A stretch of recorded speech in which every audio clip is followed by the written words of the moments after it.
Sherlock Holmes and I had no difficulty in engaging a bedroom and sitting room at the Crown Inn. They were on the upper floor, and from our window we could command a view of the Avenue Gate and of the inhabited wing of Stoke Moran Manor House. At dusk we saw Dr. Grimesby Roylott drive past, his huge form looming up beside the little figure of the lad who drove him. The boy had some slight difficulty in undoing the heavy iron gates, and we heard the hoarse roar of the doctor's voice and saw the fury with which he shook his clenched fist at him. The trap drove on, and a few minutes later we saw a sudden light spring up among the trees as the lamp was lit in one of the sitting rooms.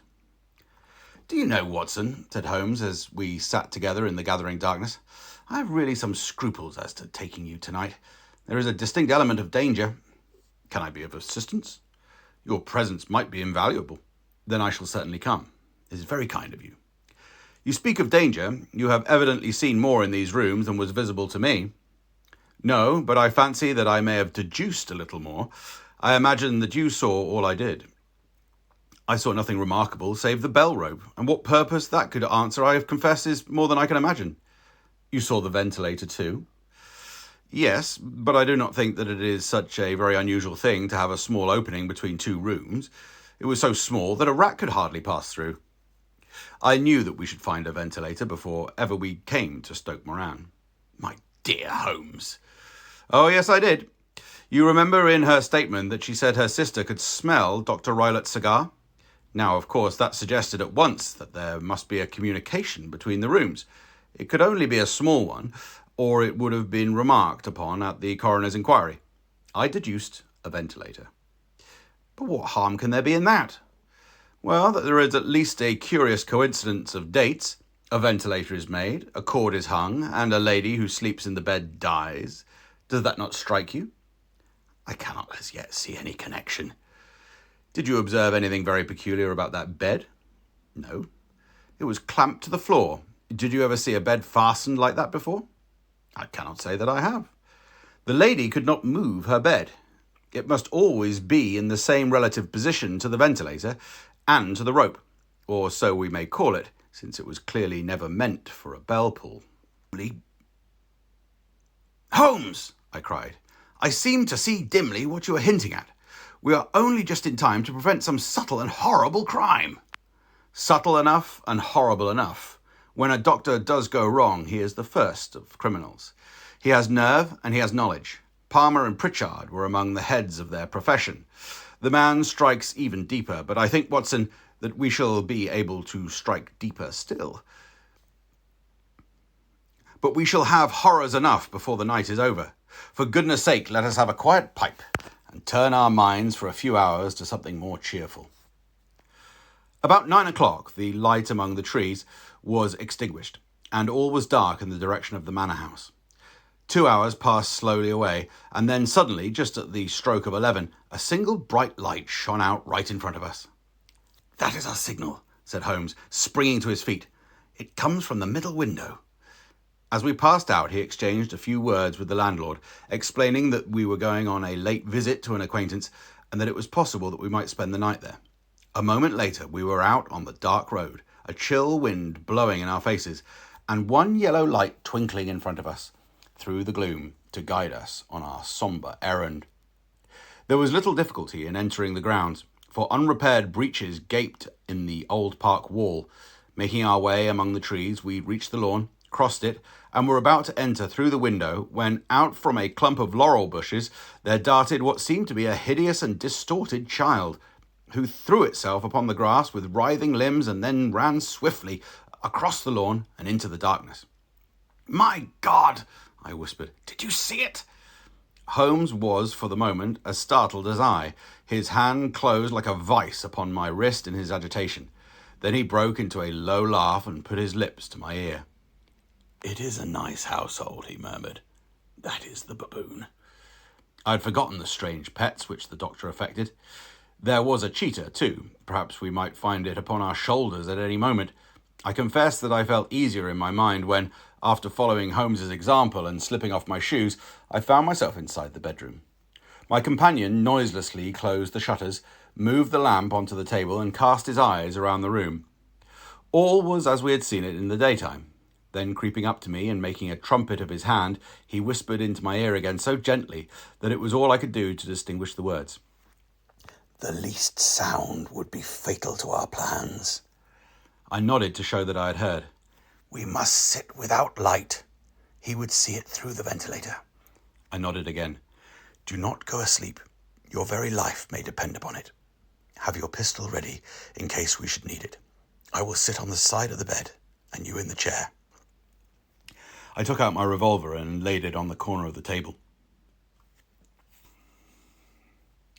Holmes had brought up a long, thin cane, and this he placed upon the bed beside him. By it he laid the box of matches and the stump of a candle. Then he turned down the lamp, and we were left in darkness. How shall I ever forget that dreadful vigil? I could not hear a sound, not even the drawing of a breath, and yet I knew that my companion sat open-eyed within a few feet of me, in the same state of nervous tension in which I was myself. The shutters cut off the least ray of light, and we waited in absolute darkness.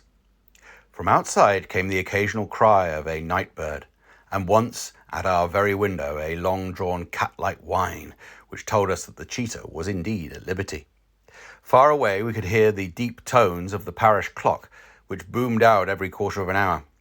How long they seemed, those quarters. 12 struck, and 1, and 2, and 3, and still we sat waiting silently for whatever might befall. Suddenly there was the momentary gleam of a light up in the direction of the ventilator, which vanished immediately, but was succeeded by a strong smell of burning oil and heated metal. Someone in the next room had lit a dark lantern. I heard a gentle sound of movement, and then all was silent once more, though the smell grew stronger. For half an hour I sat with straining ears. Then suddenly another sound became audible, a very gentle, soothing sound, like that of a small jet of steam escaping continually from a kettle. The instant that we heard it, Holmes sprang from the bed, struck a match, and lashed furiously with his cane at the bell pull. "You see it, Watson?" he yelled. "You see it?" But I saw nothing. At the moment when Holmes struck the light, I heard a low, clear whistle, but the sudden glare flashing into my weary eyes made it impossible for me to tell what it was at which my friend lashed so savagely. I could, however, see that his face was deadly pale and filled with horror and loathing. He had ceased to strike and was gazing up at the ventilator when suddenly there broke from the silence of the night the most horrible cry to which I have ever listened. It swelled up louder and louder, a hoarse yell of pain and fear and anger all mingled into one dreadful shriek. They say that away down in the village, and even in the distant parsonage, that cry raised the sleepers from their beds. It struck cold to our hearts, and I stood gazing at Holmes, and he at me, until the last echoes of it had died away into the silence from which it rose. "What can it mean?" I gasped. "It means that it is all over," Holmes answered, "and perhaps, after all, it is for the best. Take your pistol, and we will enter Dr. Rylett's room." With a grave face, he lit the lamp and led the way down the corridor. Twice he struck at the chamber door without any reply from within. Then he turned the handle and entered, I at his heels, with the cocked pistol in my hand. It was a singular sight which met our eyes. On the table stood a dark lantern with the shutter half open, throwing a brilliant beam of light upon the iron safe, the door of which was ajar. Beside this table, on the wooden chair, sat Dr. Grimesby Rylett, clad in a long grey dressing gown, his bare ankles protruding beneath, and his feet thrust into red heelless Turkish slippers. Across his lap lay the short stock with the long lash which we had noticed during the day. His chin was cocked upward, and his eyes were fixed in a dreadful, rigid stare at the corner of the ceiling. Round his brow he had a peculiar yellow band with brownish speckles, which seemed to be bound tightly round his head. As we entered, he made neither sound nor motion. "The band, the speckled band," whispered Holmes. I took a step forward. In an instant, his strange headgear began to move, and there reared itself from among his hair the squat diamond-shaped head and puffed neck of a loathsome serpent. "It's a swamp adder!" cried Holmes. "The deadliest snake in India. He has died within 10 seconds of being bitten. Violence does, in truth, recoil upon the violent, and the schemer falls into the pit which he digs for another. Let us thrust this creature back into its den, and then we can remove Miss Stoner to some place of shelter and let the county police know what's happened." As he spoke, he drew the dog whip swiftly from the dead man's lap, and throwing the noose round the reptile's neck, he drew it from its horrid perch and, carrying it at arm's length, threw it into the iron safe, which he closed upon it. Such are the true facts of the death of Dr. Grimesby Roylott of Stoke Moran. It is not necessary that I should prolong a narrative that has already run to too great a length by telling how we broke the sad news to the terrified girl, how we conveyed her by the morning train to the care of her good aunt at Harrow, of how the slow process of official inquiry came to the conclusion that the doctor met his fate while indiscreetly playing with the dangerous pet. The little which I had yet to learn of the case was told me by Sherlock Holmes as we travelled back next day. "I had," said he, "come to an entirely erroneous conclusion, which shows, my dear Watson, how dangerous it always is to reason from insufficient data. The presence of the gipsies, and the use of the word band, which was used by the poor girl, no doubt, to explain the appearance which she had caught of a hurried glimpse of by the light of her match, were sufficient to put upon me an entirely wrong scent. I can only claim the merit that I instantly reconsidered my position when, however, it became clear to me that whatever danger threatened an occupant of the room could not come either from the window or the door. My attention was speedily drawn, as I have already remarked to you, to this ventilator and to the bell rope which hung down to the bed. The discovery that this was a dummy and that the bed was clamped to the floor instantly gave rise to the suspicion that the rope was there as a bridge for something passing through the hole and coming to the bed. The idea of a snake instantly occurred to me, and when I coupled it with my knowledge that the doctor was furnished with a supply of creatures from India, I felt that I was probably on the right track. The idea of using a form of poison which could not possibly be discovered by any chemical test was just such a one as would occur to a clever and ruthless man who had an Eastern training. The rapidity with which such a poison would take effect would also, from his point of view, be an advantage.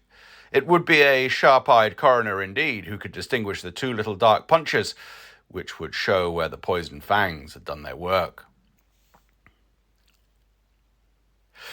Then I thought of the whistle. Of course, he must recall the snake before the morning light revealed it to the victim.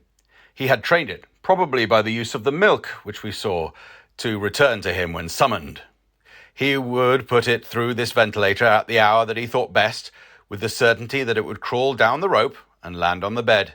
It might or might not bite the occupant. Perhaps she might escape every night for a week, but sooner or later she must fall a victim. I'd come to these conclusions before ever I had entered his room. An inspection of his chair showed me that he had been in the habit of standing on it, which of course would be necessary in order that he should reach the ventilator. The sight of the safe, the saucer of milk, and the loop of whipcord were enough to finally dispel any doubts which may have remained. The metallic clang heard by Miss Stoner was obviously caused by her stepfather hastily closing the door of his safe upon its terrible occupant. Having once made up my mind, you know the steps which I took in order to put the matter to the proof. I heard the creature hiss, as I have no doubt that you did also, and I instantly lit the light and attacked it.